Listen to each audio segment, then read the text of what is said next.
असं असं. आणि रक्षित मी कोण आहे? तू ती मी काय काय करतो घरी?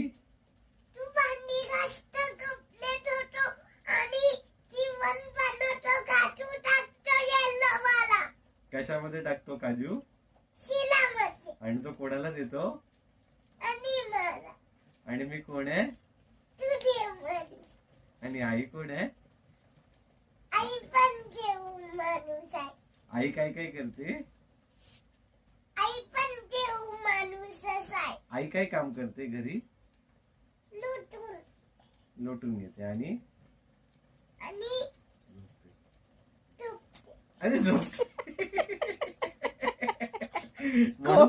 म्हणून म्हणून बाबा कपडे धुतात.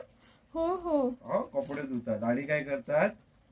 बघा कशी शाळा भांडी चालली. घासतात. भांडी घासतात. आणि आणि शिरा डबा बनवतो आणि आणि भांडी घासतो आणि शिला बनवतो का शिलामध्ये काजू टाकतो. आले कारण मी कोण आहे?